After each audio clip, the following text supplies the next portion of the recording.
You know, every time I think I found a go-to festive game, along comes a new one. Well, this is Tabletop Goodness, and we're talking about Skyrockets, Festival of Fire by Floodgate Games. Last year I talked about Dice Throne Santa vs. Krampus, which I really loved, but this year we'll explore something different.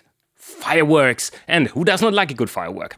In Skyrockets, you and your fellow students of Major Academy stumble upon the mystical and definitely dangerous book Magical, Recreational, Aerial, Explosive Devices and You, Volume 1. Well, you'll work together to perform spectacular fireworks, working against the clock. Did I say clock?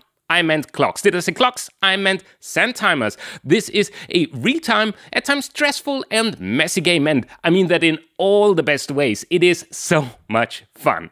Let's check out why. The rules are really simple. You select an event card, check for any potential rule changes, draw the number of cards indicated on the event card, and set up the sand timers as displayed. If you thought all the sand timers run for the same amount of time, well, you're in for a surprise, as timers vary between 30 and 80 seconds.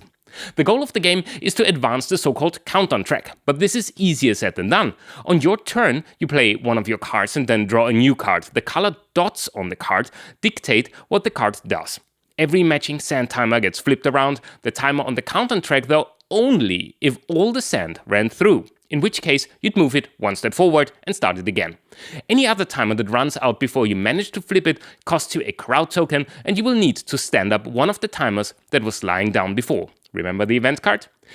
And that's basically it. The challenge lies in when to play which color combo, so you might accidentally turn a sand timer around just after you started it, which will have it expire immediately and cost you a crowd token, or you might accidentally play the color of the countdown track timer before it ran out.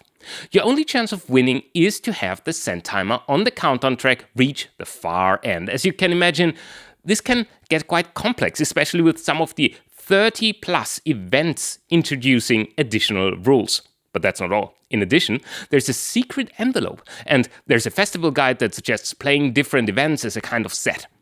The game allows for 2 to 5 players total, and it might even make sense to have someone whose sole responsibility is watching the timers and telling you, or actually yelling at you, which colors will need playing next. I played Skyrockets quite a few times already, and it's been a blast. I can highly recommend it if you're looking for something quick to play on New Year's Eve or whenever else you feel like watching fireworks. Let me know if you gave it a try, and see you next time on Tabletop Goodness.